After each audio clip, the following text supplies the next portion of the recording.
ನಿರುತದಿಂದಲಿಯನಗೆ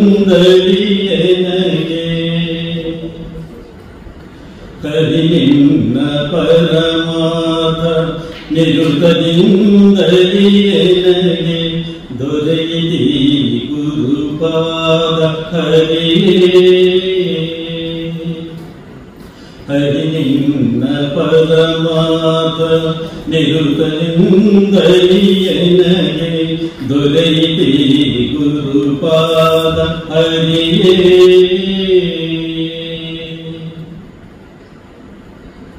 ದೊರೆತನವ ಬಿಡಿಸಿ ಸುಸ್ಥಿರ ಮಾರ್ಗ ತೋರಿಸಿದೆ ದೊರೆತನವ ಬಿಡಿಸಿ ಸುಸ್ಥಿರ ಮಾರ್ಗ ತೋರಿಸಿದೆ ನರ ಮಾತ್ರದವನಿನಗೆ ಹರಿಯೇ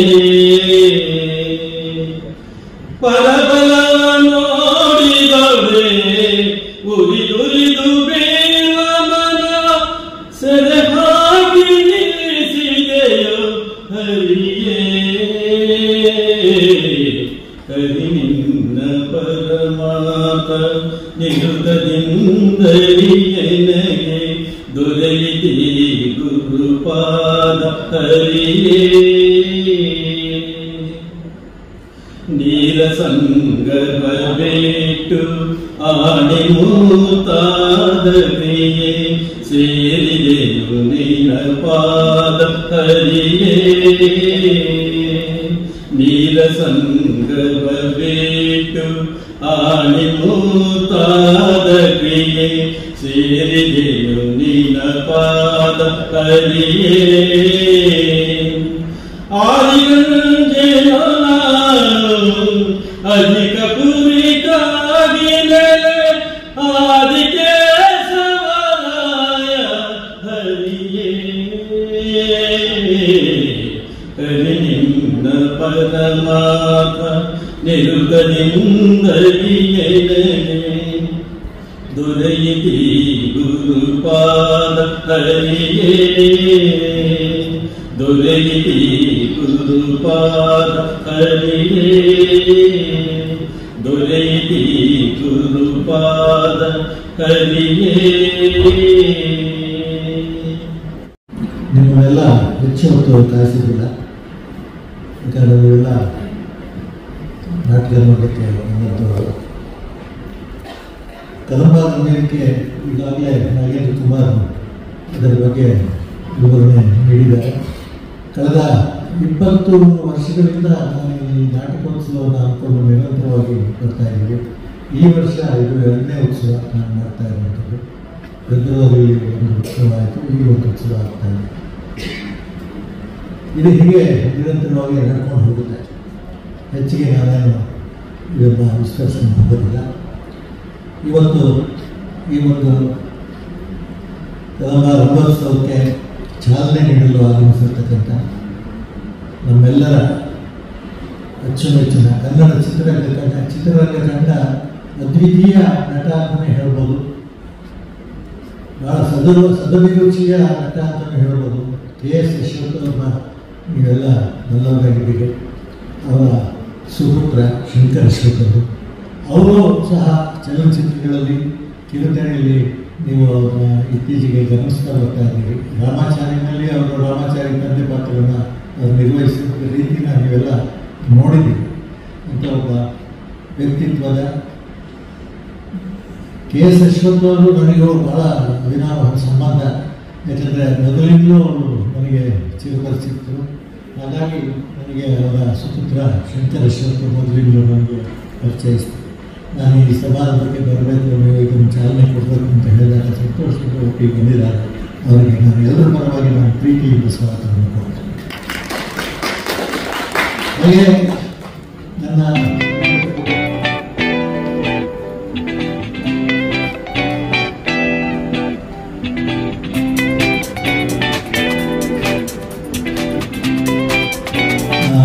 ಸುರೇಶ್ ಬಾಬು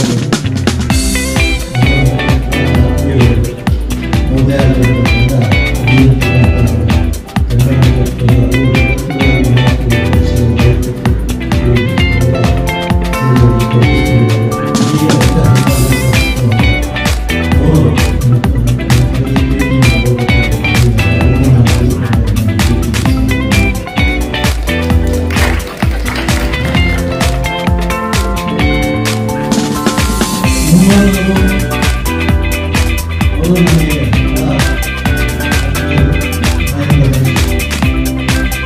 ಕರ್ನಾಟಕ ಸರ್ಕಾರ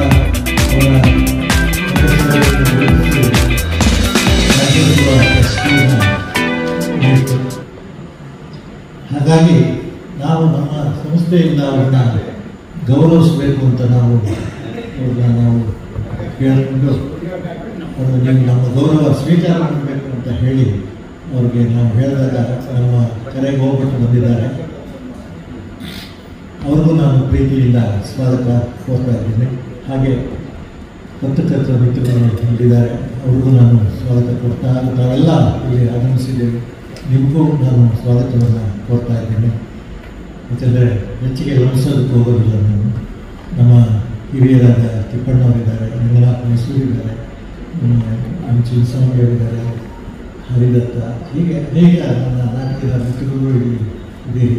ನಿಮಗೆಲ್ಲರೂ ನಾನು ಪ್ರೀತಿಯಿಂದ ಸ್ವಾಗತವನ್ನು ಕೋರ್ತಾ ಮುಗಿಸ್ತಾ ಇದ್ದೀನಿ. ನಮಸ್ಕಾರ.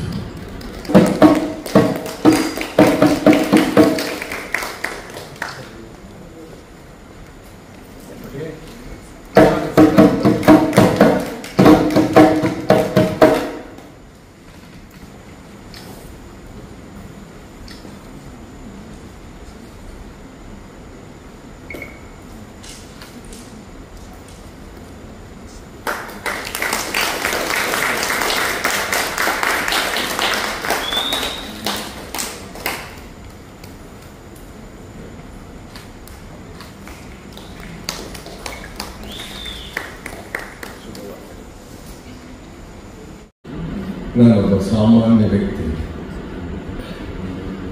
ನನಗೆ ಭಾಷಣ ಮಾಡುವಷ್ಟು ಜ್ಞಾನವೂ ಇದೆ ಅಂತ ನಾನು ತಿಳ್ಕೊಳ್ಳಲ್ಲ.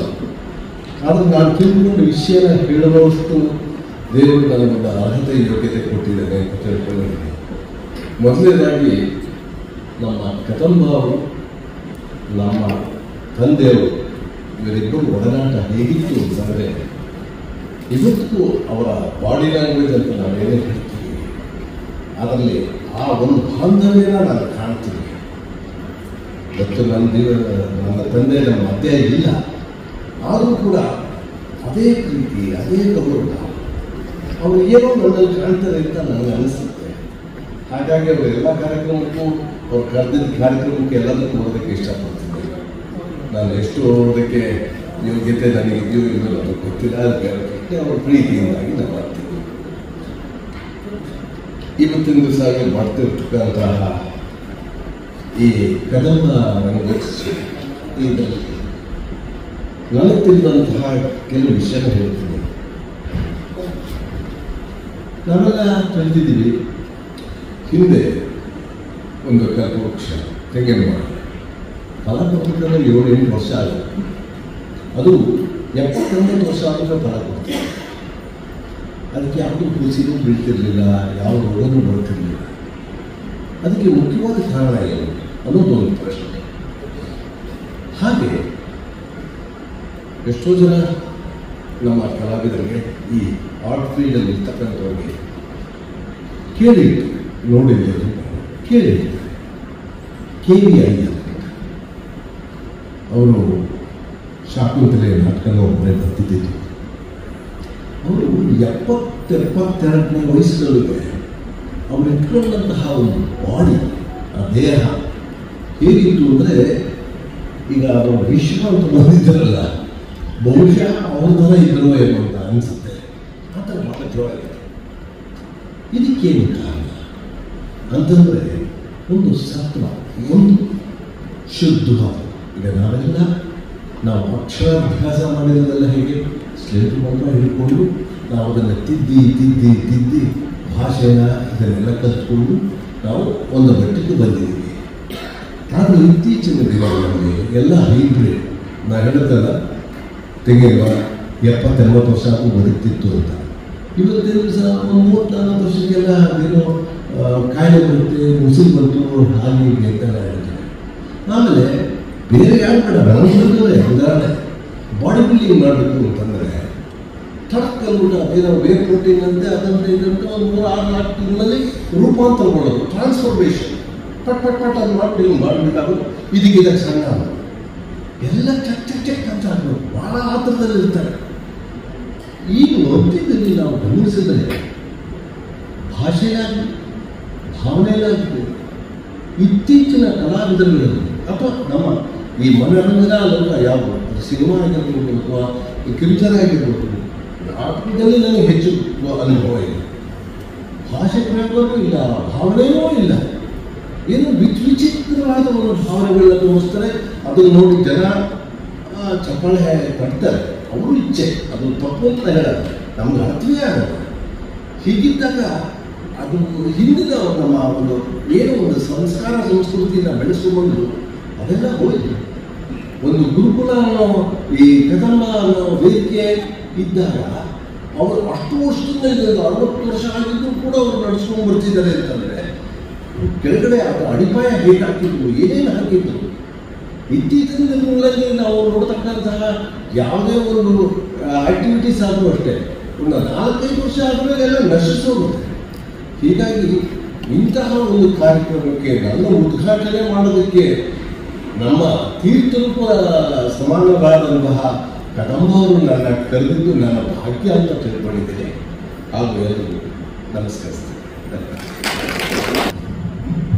ಹಿರಿಯರಾದಂಥ ಶ್ರೀಯುತ ಶಂಕರ ಅವರೇ, ರಾಷ್ಟ್ರೀಯ ಕದಂಬರವರೇ, ಆತ್ಮೀಯ ಗೆಳೆಯರಾದಂಥ ಶ್ರೀಯುತ ಮೈನ್ ರಮೇಶ್ ಅವರೇ, ಹಾಗೂ ಇಲ್ಲಿ ನೆರವಿರ್ತಕ್ಕಂಥ ಎಲ್ಲ ನನ್ನ ಗೌರವಾನ್ವಿತ ಕಲಾಬಂಧುಗಳು, ಒಂದು ಸಂಸ್ಥೆಯನ್ನು ಕಟ್ಟಿ 50 ವರ್ಷ ಆ ಸಂಸ್ಥೆಯನ್ನು ನಡೆಸ್ಕೊಂಡು ಬಂದು ನಿರಂತರವಾಗಿ ಉತ್ಸವಗಳನ್ನು ಮಾಡ್ಕೊಂಡು ಬರೋದು ಮತ್ತು ಪ್ರತಿ ವರ್ಷ 1-2 ನಾಟಕಗಳನ್ನು ರಂಗಪ್ರಯೋಗ ಮಾಡೋದು ಎಷ್ಟು ಕ್ಲಿಷ್ಟಕರವಾದದ್ದು ಅನ್ನೋದು ನಮಗಾದರೂ ಗೊತ್ತು.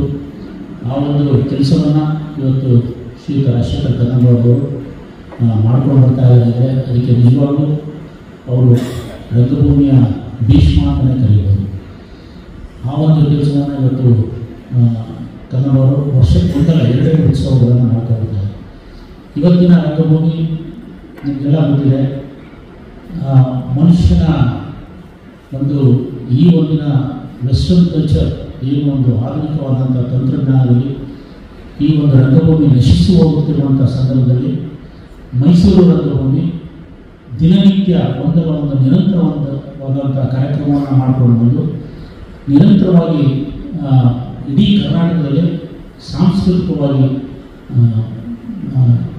ಸಾಂಸ್ಕೃತಿಕವಾಗಿ ಇವತ್ತು ಭರಾಟೆವಾದಂಥ ಊರು ಅಂದರೆ ಮೈಸೂರು ಅಂತ ನಾನು ಅನುಭವಿಸ್ತೀನಿ. ಯಾಕಂದರೆ ಇವನ್ ಬೆಂಗಳೂರಿನ ರಾಜಧಾನಿಯಲ್ಲಿ 1 ಕೋಟಿಗೂ 1,34,00,000 ಜನಸಂಖ್ಯೆ ಇದೆ.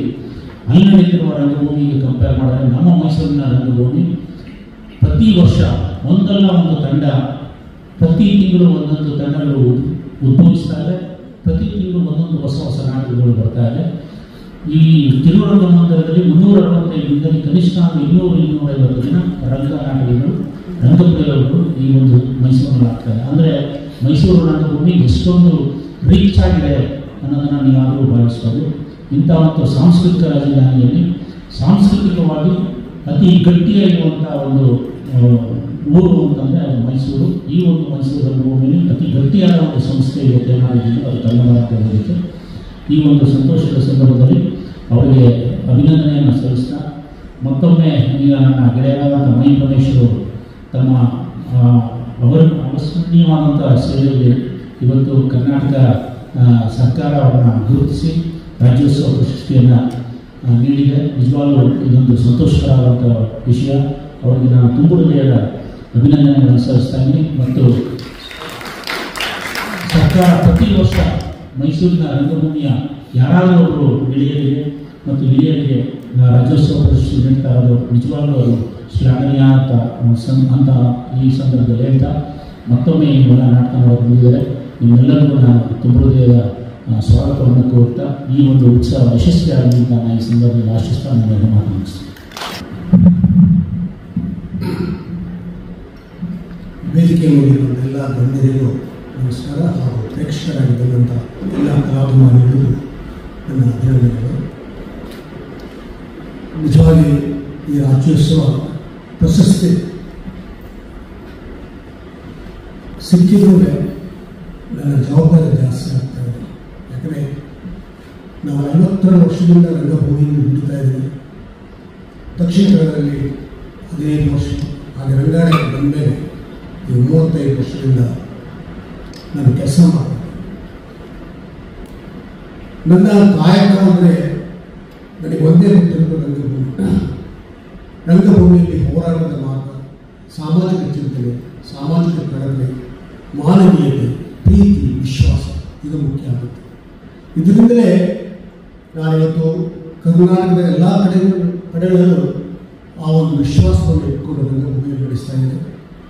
ನಾನು ಪ್ರಪ್ರಥಮವಾಗಿ 1989ರಲ್ಲಿ ರಂಗಾಯಣ ಪ್ರಾರಂಭ ಆದಾಗ ನಮ್ಮನ್ನು ಬಹಳ ಪ್ರೀತಿಯಿಂದ ಸ್ವಾಗತಿಸಿದರು ರಾಜಶೇಖರ್ ಕದಂಬ ಅವರು. ತಮ್ಮ ಮನೆಗೆ ಕರ್ಕೊಂಡು ಹೋಗಿ 25 ಜನ ಕಲಾವಿದರನ್ನು ಮತ್ತು ಬೇರೆ ಕಾಲದಲ್ಲಿ ಸೇರಿಸಿ, ಜಯತೀರ್ಥ ಜೋಶಿ ಸೇರಿಸಿ ಒಳ್ಳೆ ಊಟವನ್ನು ಹಾಕಿದಂಥ ಕದಂಬ ಇವತ್ತಿಗೂ ರಂಗಾಯಣದ ಮೇಲೆ ತುಂಬ ಪ್ರೀತಿ ವಿಶ್ವಾಸವನ್ನು ಬೆಳೆಸಿದ್ದಾರೆ. ಹಾಗೆ ನಾನು 1994ರಲ್ಲಿ ಪ್ರಪ್ರಥಮವಾಗಿ GPIVR ರಂಗದಿಂದ ಕಟ್ಟಿದಾಗ ನನಗೆ ಪ್ರೋತ್ಸಾಹ ಮಾಡಿದೆ ಕದಂಬ ಅವರು. ನಾನು ಮೈಂಡ್ ಶೋ ಮೈಸೂರಿನ ಜನತೆಗೆ ಯಾರು ಗೊತ್ತಿರಲಿಲ್ಲ. 10 ಜನ ಕಲಾವಿದರನ್ನು ಸೇರಿಸಿ ಇದೇ ಕಲಾವಿದರಲ್ಲಿ ಹೌಸ್ಫುಲ್ ಶೋವನ್ನು ಕೊಟ್ಟಾಗ ನನಗೆ ಪ್ರೋತ್ಸಾಹಿಸಿದರು. ತಿಂಡಿ ಮತ್ತು ಟೀಯ ವ್ಯವಸ್ಥೆಯನ್ನು ಮಾಡಿದರು. ಅಷ್ಟು ಪ್ರೀತಿ ಇದ್ದವರು ನನ್ನ ಮೇಲೆ.